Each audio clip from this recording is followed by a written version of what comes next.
Things in life, money, cars, and clothes. I said it before. What about your soul, though? It's gotta go somewhere. Know what I mean? Look, yeah, homie. When you was alive, you was the man, homie.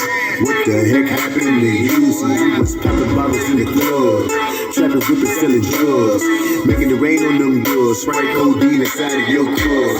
But then you died and woke up. The scene looks something kinda like the club is packed, but ain't no drinks around, ain't no DJs, and ain't no rashes they're throwing the pack. Ain't no more talking I shoulda or coulda. You thought that the money can make you so bulletproof. How could you play with the guy that admitted you wasted your life and he had to get rid of you?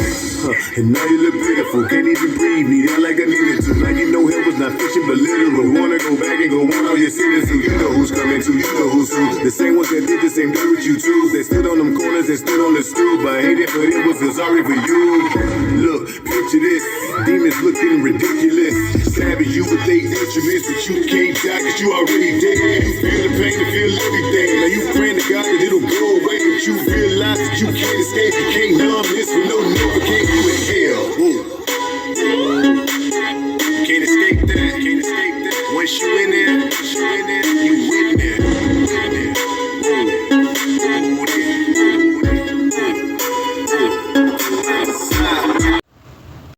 Shalom, shalom, Yasharallah. I hope all is well.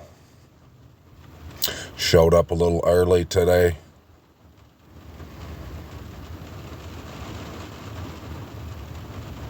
I'm here with my sleeves rolled up, suited and booted, ready to do the work the Most High has asked of me. Chapter 17, verse 1, let's get it. And the word of Yahuwah came to me, saying, Son of man, put forth a riddle and speak a parable to the house of Yasharallah. And you shall say, Thus said the Master Yahuwah, the great eagle with large wings of long pinions, covered with feathers of various colors, came to Lebanon and took the top of the cedar. He plucked off the topmost of its young twigs and brought it to a land of traders. In a city of merchants he placed it. He also took some of the seed of the land and planted it in a field for seed. He took it by many waters, set it like a willow tree. So it grew and became a low, spreading vine. Its branches turned toward him, and its roots were under it. And it became a vine and brought forth branches and sent out shoots. And there was another great eagle with large wings and many feathers. And see, this vine bent its roots toward him and stretched its branches toward him to water it away from the beds where it was planted. It was planted in a good field by many waters to bring forth branches and to bear fruit, to be a splendid vine. Say, Thus said the Master Yahuwah, is it going to thrive? Is he not going to pull up its roots and cut off its fruit and let it wither? All of its sprouting leaves wither, without great power or many people to pluck it up by its roots. See, it is planted. Is it going to thrive? Would it not utterly wither when the east wind touches it? Take note of why it said the east wind. You should already know. Wither in the beds where it grows. And the word of Yahuwah came to me, saying, Please say to the rebellious house, Do you not know what these mean? Say, See, the sovereign of Babel went to Jerusalem and took its sovereign and heads and brought them with him to Babel. And he took one of the royal seed and made a covenant with him and put him under oath. And he took away the mighty of the land, so that the rain would be brought low and not lift itself up, but guard his covenant that it might stand. But he rebelled against him by sending his messengers to Mitzrayim to give him horses and many people. Shall he thrive? Shall he escape who is doing these? And shall he break a covenant and still escape? As I live, declares the Master Yahuwah, in the place where the sovereign dwells, who set him up to reign, whose oath he despised, and whose covenant he broke, with him in the midst of Babel he shall die. And Pharaoh, with his great army and great company, is not going to help him in battle. When they heap up a siege mound and build a wall to cut off many beams, and he despised the oath by breaking the covenant, and see, he has given his hand, and he has done all this, he is not going to escape. Therefore, thus said the Master Yahuwah, as I live, my oath which he has despised, and my covenant which he has broken, shall I not put it on his own head? And I shall spread my net over him, and he shall be taken in my snare, and I shall bring him to Babel, and enter into judgment with him there for the trespass which he committed against me. And all his fugitives with all his bands fall by the sword, by the word. We're talking about the enemy here. And when this government falls, all Babylon around the world that was created largely in part by this government, it won't help him one bit when this government falls. All his friends, all the people he whored with, that he spread his legs to, none of his lovers are going to help him. They will fall by the sword, and those who are left be scattered to every wind, and you shall know that I, Yahuwah, have spoken. Thus said the Master Yahuwah, and I shall take of the top of the highest cedar and set it out, and I myself shall pluck off a tender one from the topmost of its young twigs, and plant it on a high and lofty mountain. On the mountain height of Yasharallah I plant it. Hallelujah, Yahuwah. And it shall bring forth branches, and bear fruit, and become a big cedar. And under it shall dwell birds of every sort, in the shadow of its branches they shall dwell. And all the trees of the field shall know that I, Yahuwah, have brought down the high tree, and exalted the low tree, the humble tree.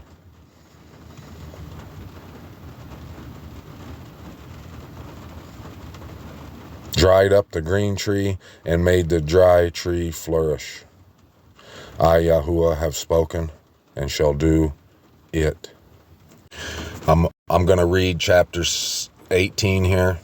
I initially planned on trying to keep it to one chapter per video, but I'm going to try to get through chapter 18 quick, because it's going to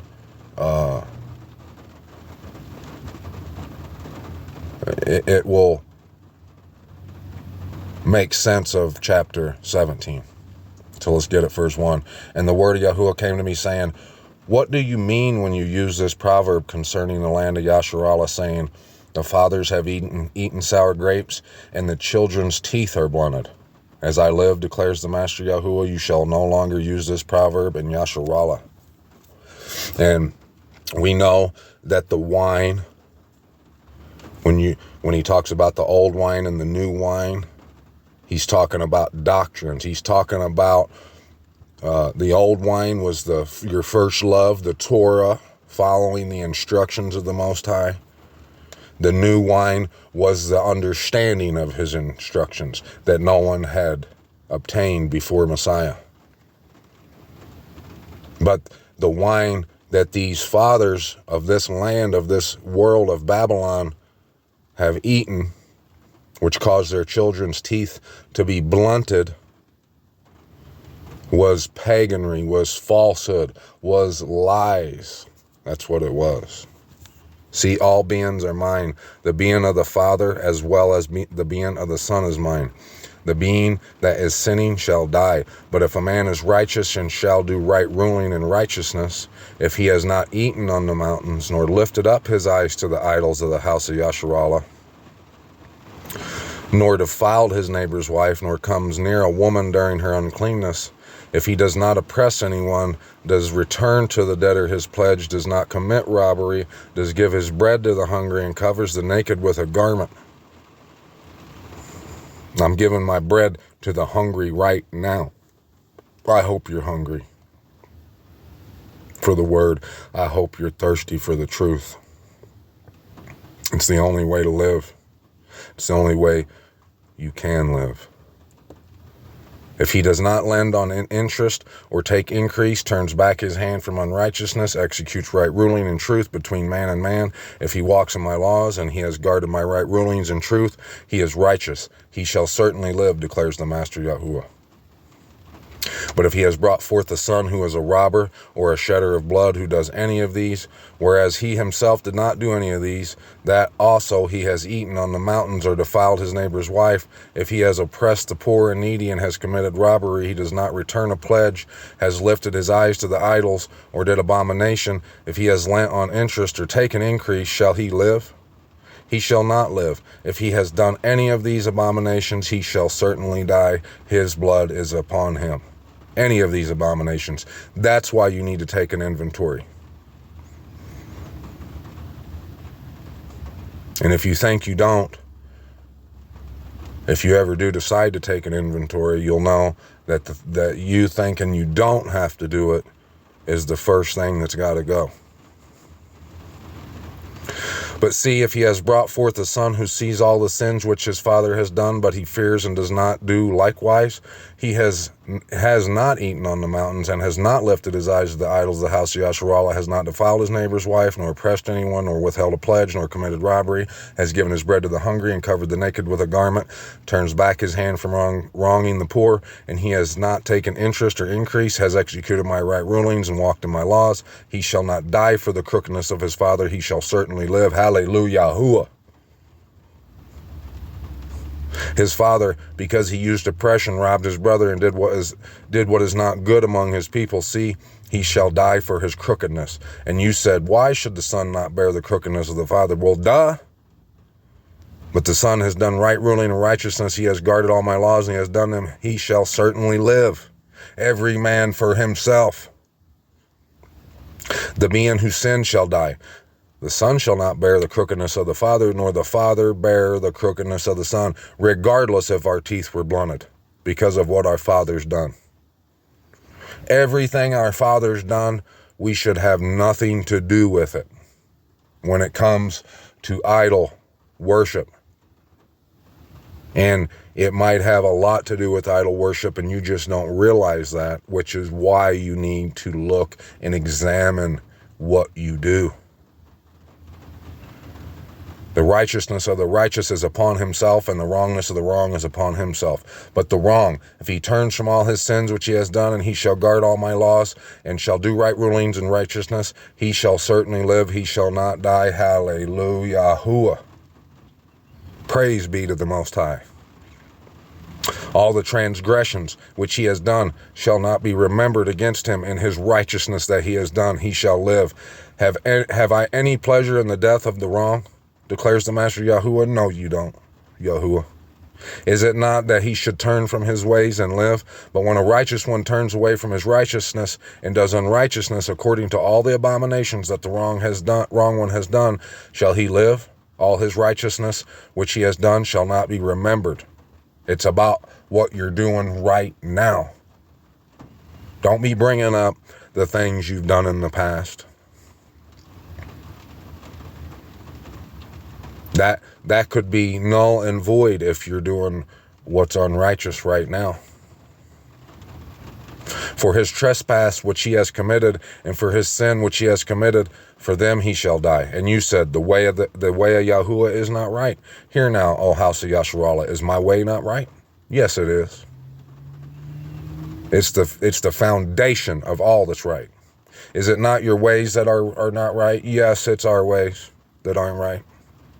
When a righteous one turns away from his righteousness and does unrighteousness and he dies in it, it is because of his unrighteousness which he has done that he dies. And when the wrong turns away from the wrong which he has done and he does right ruling and righteousness, he keeps himself alive. Because he sees and turns away from all transgressions which he has done, he shall certainly live, he shall not die. And the house of Yasharallah have said, the way of Yahuwah is not right. That's what they say out the side of their mouth, at the side of their neck. The The way of Yahuwah is not right. Are my ways not right? Yes, they are. They're right. Is it not your ways that are not right? Yes. Therefore I judge you, O house of Yasharallah, everyone according to his ways, declares the Master Yahuwah. Repent. That doesn't mean pray, get down on your knees and pray, which you should do in private. It means a 180. It means go look in your house, literally, and anything that you do or entertain, go look and take an examination, a self-inventory to see if there's anything you're doing that don't fit the bill of what's right, and get it out of your house and your life. Repent and turn back from all your transgressions, and let not crookedness be a stumbling block to you. You should know what crookedness is. Cast away from you all the transgressions. When he's talking crookedness, he's not talking about shisty deals like a crook out here, what people know as a crook does. No, he's talking about the way you say you obey him, you worship him, how you live, who you give esteem to.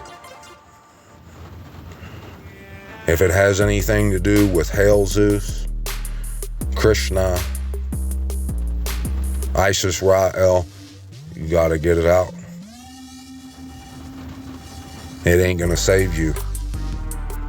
The only thing that can save you and give you life is doing what's right before Abba Yahuwah, the Most High, our wonderful Creator. Cast away from you all the transgressions by which you have transgressed, and make for yourselves a new heart and a new spirit. For why should you die, O house of Yasharal? There you go. That right there. When he says make for yourselves a new heart and a new spirit, how can you make a new spirit for yourself if it's this creature, this being that you guys think jumps on you and makes you hot on fire for the Most High now? You can't do. You don't have the power to create beings, but you have the power to create within yourself a new spirit. If you decide to start doing what's true, following truth, that means you'll be walking in the Ruach HaKodesh, the set-apart spirit.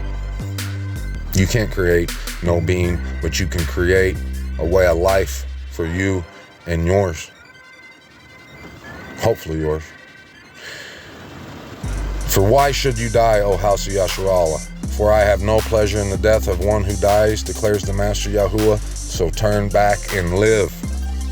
Turn back and get down on your face and give him all honor, all esteem, all glory, and all praise. Till next time, till chapter 19, shalom, shalom. I love you, my mishpachah. Peace out, these out.